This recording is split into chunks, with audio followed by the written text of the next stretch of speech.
जय हिंद फ्रेंड्स, हाजिर हूँ आज आप लोगों के सामने। और जो इतने दिनों का गैप हुआ जिसमें हम लोग नहीं आ पाए उसके लिए आपसे बहुत माफी चाहूंगा।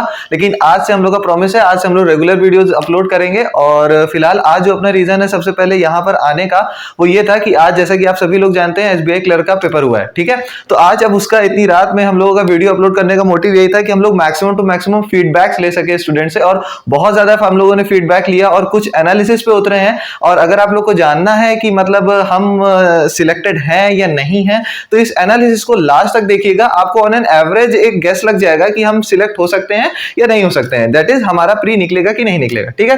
तो सबसे पहले आज पहले देखो कुछ प्रॉब्लम्स हुई स्टूडेंट्स को, और कुछ जो एनालिसिस है वो बाद में बात करेंगे। पहले जो प्रॉब्लम्स हुई कई सारे सेंटर्स पर जो अक्रॉस ऑल इंडिया हम लोगों ने बात किया, तो उस जो सेंटर्स पर जो प्रॉब्लम हुई सबसे पहले हम उस पर बात करते हैं, ठीक है। तो सबसे पहली जो प्रॉब्लम हुई है आज स्टूडेंट्स को, उसकी बहुत सारी लिस्ट मेरे सामने बहुत सारे लोग कमेंट करके बता रहे थे। तो सबसे पहली जो दिक्कत हुई वो ये हुई थी कि बहुत ज्यादा मतलब आप लोग जो सुन रहे होंगे, कई सारे आपके फ्रेंड्स बता रहे होंगे कि हमने 90 प्लस मतलब कई सारे लोग कह रहे थे कि हमने एकदम मतलब होता है ना पेल पेल के एकदम टिक करके आना, और जो चीज आप समझ रहे हो या नहीं समझ रहे हो बस आपने टिक किया है, अटेम्प्ट ज्यादा है ओवरऑल। ये कहने का मतलब आपके फ्रेंड्स ने आप लोगों से ये बोला कि हमने अटेम्प्ट बहुत किया। तो देखो वो चीज सुन करके घबराना नहीं, क्योंकि होता क्या है जब रिजल्ट निकलता है तो या तो ये स्टूडेंट्स गायब हो जाते हैं, और या तो इनके जो नंबर होते हैं वो एकदम मतलब होता है ना नॉर्मल या आपके अप्रोक्स ही आते हैं। तो ये चीज सोच करके घबराना मत, कंपेयर मत करना खुद को किसी और से कि यार उसके अटेम्प्ट ज्यादा थे मेरे अटेम्प्ट कम है या एसेक्ट्रा एसेक्ट्रा। कुछ भी ऐसा नेगेटिव माइंड मत लाना, ठीक है। क्योंकि होता क्या, देखो दो चीजें होती हैं, आप लोग भी जानते हो, एक होता है नॉर्मलाइजेशन हो जाता है, और या तो वो लोग झूठ बोल रहे होते हैं, ठीक है। तो ये चीज सुन के कभी भी घबराना नहीं, ठीक। अब चलो आगे बात करते हैं अपनी जो कुछ प्रॉब्लम्स हुई बच्चों को। सबसे पहले जो प्रॉब्लम हुई वो ये हुई कि जो माउस था, ठीक है, या माउस जो वर्क कर रहा था वो मतलब एक लैग कर रहा था, ठीक है। यानी कई सारी चीजें हमें स्क्रॉल अप कई बार करनी पड़ी तब जाके वो स्क्रॉल हुआ। हमको आगे बढ़ाना था, टिक करना, तो वो कई सारी चीजें होता है ना टिक कर करके आगे बढ़ना, तो वो सारी चीजें हुई। जैसे अगर हमें कोई चीज टिक करनी है तो वो 3 बार हमने उस पर मतलब क्लिक किया तब जाकर वो टिक हो रहा है। तो ये सारी कुछ प्रॉब्लम्स माउस के साथ हुई। दूसरी प्रॉब्लम जो देखने को मिली वो ये थी कि ये चीज जो अब प्रॉब्लम बताने जा रहा हूं ये मेनली राजस्थान में देखने को मिली थी, ठीक है। अब वहां पर राजस्थान में प्रॉब्लम क्या हुई कि जो हमारा सर्वर था वो डाउन हो जा रहा था, ठीक है। सर्वर डाउन होने की वजह से बहुत ज्यादा लोगों को प्रॉब्लम हुई थी। कई सारे सामने लिखा हुआ है राजस्थान में काफी ज्यादा प्रॉब्लम हुई। और मेनली ये चीज प्रॉब्लम कहां पर हुई कि जोधपुर और जयपुर, ठीक है। जोधपुर और जयपुर में ये सारी प्रॉब्लम काफी ज्यादा देखने को मिली, जिसकी वजह से लोगों का 5 मिनट्स टू 10 मिनट्स जो टाइम था वो फुल्ली वेस्ट हुआ, पूरी तरीके से वेस्ट गया ये चीज, ठीक है। तो ये चीज आप लोग कमेंट सेक्शन पे जरूर से करके बताना। हो सकता है आप लोग जितने ज्यादा कमेंट करोगे उतने ज्यादा मतलब हम एक स्ट्राइक चला सके कि यार आईबीपीएस तो एक बार को कर भी देता है, एसबीआई शायद ही करे, लेकिन फिर भी हम एक ट्रायल कर सकते हैं, क्योंकि काफी ज्यादा स्टूडेंट्स को ये प्रॉब्लम हुई है, ठीक है। चलो आगे बढ़ते हैं। इसके बाद जो नेक्स्ट प्रॉब्लम जो हुई लोगों को वो ये हुई यार कि जो हिंदी और इंग्लिश लैंग्वेज थी वो उसमें स्क्रोलिंग प्रॉब्लम हो रही थी। यानी कि देखो क्वेश्चन जो होता है वो हिंदी और इंग्लिश बोथ लैंग्वेजेस में हमारे पास अवेलेबल होता है, ठीक है।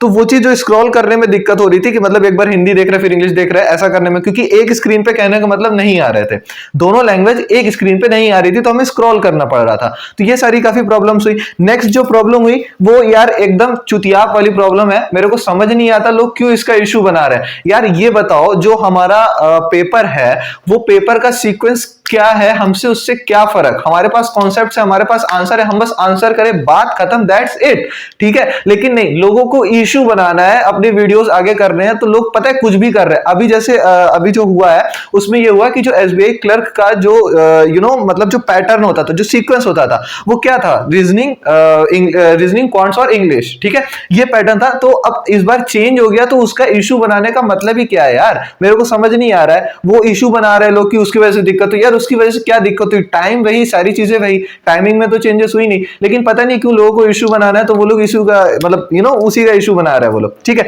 चलो आगे बढ़ते हैं। जो नेक्स्ट जो प्रॉब्लम हुई, अब इसके बाद जो प्रॉब्लम्स हुई थी वो यही सारी प्रॉब्लम्स थी कि टाइम बहुत ज्यादा अलग अलग चीजों में लग गया, जिसकी वजह से हम पेपर नहीं उतने अच्छे से दे पाए, ठीक है। तो ये सारी कुछ प्रॉब्लम्स थी। चलो ठीक है, अब इसको हटाते हैं, साइड करते हैं, अब आते हैं एनालिसिस पे। जो आज हम लोग का मेन मोटिव है वो है एनालिसिस, ठीक है। एनालिसिस जो चार की चारों शिफ्ट का जो एनालिसिस है वो अभी हम आपके सामने पूरा का पूरा निकाल कर यहाँ पे रख देंगे, ठीक है। वीडियो को लास्ट तक जरूर से देखना। देखो सबसे पहले जो रीजनिंग पार्ट था, ठीक है, हमारा जो रीजनिंग पार्ट था वो एकदम हलवा था भाई, एकदम हलवा। बहुत सारे स्टूडेंट्स बता रहे थे एकदम हलवा पेपर आया हुआ था, एकदम चपक के जिसको बोलते हैं क्वेश्चन किया है लोगों ने। मैं प्रयागराज से हूं, प्रयागराज में काफी सारे स्टूडेंट्स, काफी सारे इवन मेरे फ्रेंड्स काफी सारे अटेम्प्ट करे और उन्होंने बताया कि यार रीजनिंग एकदम हलवा आई थी, ठीक है, एकदम हलवा आई थी रीजनिंग। तो रीजनिंग यार लोग बता रहे थे कि उन्होंने 35 में से 35 क्वेश्चन मारा, 35 में से 35 क्वेश्चन मारा। इसका मतलब समझ रहे हो आप, रीजनिंग एकदम इजी आई थी। But still on an average अगर देखा जाए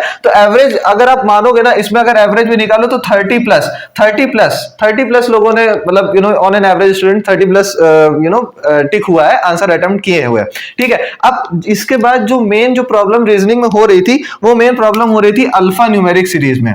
किसमें? अल्फा न्यूमेरिक में। अल्फा न्यूमेरिक सीरीज में प्रॉब्लम्स क्या हो रही थी, जैसे मान लीजिए आपकी स्क्रीन होती है इतनी बड़ी, ठीक है, अब जो यहां पर जो भी सीरीज लिखी होती है ना, आपको इधर स्क्रॉल करना होता है, राइट साइड पर आपको स्क्रॉल करना होता है, जिससे जो आपकी ये सीरीज होती है वो और इधर निकल करके आती है। ठीक है, लोगों को प्रॉब्लम क्या हो रही थी, ये जो सीरीज थी ये उन्हें पूरी नहीं दिख रही थी। ठीक, और वो जो आंसर जो उन्होंने टिक किया, जो भी आंसर टिक किया, वो इतनी सीरीज को ही देख उन्होंने टिक कर दिया। ठीक है, अब यहां पर इस तरीके से जो आप आंसर करेंगे, वो ऑब्वियस सी बात है, वो माइनस मार्किंग को ही कहीं ना कहीं आपकी तरफ लेकर आएगा। ठीक है, तो इसीलिए ये जो 30 प्लस किया भी है लोगों ने, 30 प्लस करने का मतलब ये नहीं है कि जरूरी नहीं उनकी ये सारी चीजें सही ही हो। ठीक है, हो सकता है उनकी ये सारी चीजें सही हो, जो कि अल्टीमेटली यहाँ पर 30 प्लस की जगह आपको थोड़ा सा इसमें माइनस हो भी सकता है। ठीक है, समझ रहे हैं? तो इसी वजह से घबराना एकदम नहीं, मैंने आपको स्टार्टिंग में ही बोला कंपेयर मत करना। हो सकता है उन्होंने जो ज्यादा किया हो वो लास्ट में नॉर्मलाइजेशन या रिजल्ट के दौरान निगेटिव मार्किंग के थ्रू वो चला जाए। ठीक है, अब जो नेक्स्ट पार्ट आता है वो आता है क्वांट्स का। ठीक है, अब जो क्वांट्स का पार्ट था इस बार भाई लोग, इस बार जो क्वांट्स का पार्ट था उसमें मेन विलेन हमारा बना नंबर सीरीज। क्या मेन विलेन रहा? Number series. ठीक है, जो नंबर सीरीज थी उसमें देखो दिक्कत क्या हुई, बहुत मतलब हंसी भी आ रही है बताने में, लेकिन थोड़ा अजीब भी लग रहा है। देखो हुआ क्या कि जो हमारी नंबर सीरीज थी वो बहुत ज्यादा कैलकुलेटिव आई थी, बहुत ज्यादा कैलकुलेटिव आई थी, जिसमें इसने क्या किया, हमारा पूरा टाइम ले लिया, पूरा टाइम हमारा ले लिया, और लास्ट में ये चीज सॉल्व भी नहीं हुई। नंबर सीरीज हमारी सॉल्व भी नहीं हुई, इसने टाइम भी ले लिया। यानी बच्चे क्या कह रहे थे कि ये जो नंबर सीरीज वाला टाइम है ये हम कहीं और दे सकते थे, लेकिन वो लोग नहीं दे पाए। क्यों? क्योंकि उन्हें लग रहा था हमारी नंबर सीरीज सॉल्व हो जाएगी। ठीक है, उन्हें लग रहा था हमारी नंबर सीरीज सॉल्व हो जाएगी, लेकिन ऐसा नहीं हुआ, नंबर सीरीज सॉल्व नहीं हुई, जिसकी वजह से उनका जो बचा हुआ टाइम था, जो कि यहां से बच रहा था, वो बहुत कम था, और जिसकी वजह से वो लोग अलग चीजों पे फोकस नहीं कर पाए। ठीक है, वो अलग चीजों पे फोकस नहीं कर पाए, इसी वजह से अब यहां पर जो मैक्सिमम अटेम्प्ट है, यहां पर जो ऑन एन एवरेज स्टूडेंट का अटेम्प्ट था वो 20 से 25 इस क्वेश्चन के थे। ठीक है, 20 से 25 क्वेश्चन उन लोगों ने अटेम्प्ट किया, मैक्सिमम लोगों ने 20 से 25 क्वेश्चन अटेम्प्ट हुए हैं। ठीक है, तो ये सारी चीजें थी। अब इसके बाद बात करते हैं डीआई की। तो भाई लोग डीआई इस बार जो मैथ्स की थी, डीआई भी बहुत ज्यादा कैलकुलेटिव थी। ठीक है, बट स्टिल कैलकुलेटिव थी, लेकिन फिर भी लोगों ने बहुत ज्यादा मतलब कैलकुलेशन काफी ज्यादा किया, और उसके बाद कैलकुलेशन के बाद जो क्वेश्चंस, जो डीआई के क्वेश्चंस थे वो काफी ज्यादा ट्रिकी थे। बता रहे थे लोग कि जो क्वेश्चंस आए हैं वो ट्रिकी है, मतलब वैल्यू रखने में दिक्कत नहीं हो रही थी, लेकिन उसका जो फाइनल आंसर निकालना था या जो स्टेप्स जो उसमें इन्वॉल्व थे वो काफी ज्यादा ट्रिकी थे। तो यहां पर अगर आप देखोगे तो ऑन एन एवरेज मैंने आपको बताया 20 से 25, ठीक है, 20 से 25 क्वेश्चन का आप एवरेज मान के चलो कि ऑन एन एवरेज स्टूडेंट 20 से 25 उन लोगों ने कवर किया है। ठीक है, अब लास्ट भाई जो बात आती है वो आती है इंग्लिश की। ठीक है, इंग्लिश का लेवल, भाई इंग्लिश का लेवल इस बार मॉडरेट था। काफी ज्यादा लोग क्या कर रहे थे कि जो इंग्लिश का लेवल है वो आया है मॉडरेट। ठीक है, ये कमेंट सेक्शन है मेरे सामने लिखा हुआ है, अभी आपको मैं रिकॉर्ड कर रहा हूं, वरना मैं दिखाता आपको। ठीक है, उसमें लिखा हुआ है साफ साफ कि जो हमारा जो इंग्लिश का टेस्ट था वो मॉक लेवल पे आया था इस बार। किसके लेवल पे? जो हम लोग मॉक्स देते हैं, अलग अलग टेस्ट सीरीज जो हम लोग देते हैं, वो मॉक लेवल पे क्वेश्चन आया हुआ था, और ये मॉक लेवल के क्वेश्चन थे ज्यादा। अब आप समझ सकते हो मॉक का लेवल ऑब्वियसली क्या होता है, मॉडरेट होता है। क्या होता है? मॉडरेट होता है। ठीक है, तो इसी वजह से आप ये चीज समझ सकते हो कि जो इंग्लिश का जो लेवल था वो भी ठीक ठाक था, मतलब ज्यादा खराब भी नहीं था, ज्यादा अच्छा भी नहीं था, मॉडरेट लेवल था। अब इसके बाद बात करते हैं अपना, हाँ एक बहुत अच्छी चीज हुई इस बार इंग्लिश में, लोगों ने, अब आप मेहनत भी कह सकते हो इसको। हुआ क्या, ये जो इंग्लिश का सेक्शन था इसमें जो हमारे पैरा जंबल होते हैं, ये हमारे जो पैरा जंबल होते हैं, इसमें ये जो पैरा जंबल था, इस बार के जो पैरा जंबल थे वो बच्चों ने अरेंज कर ले गए।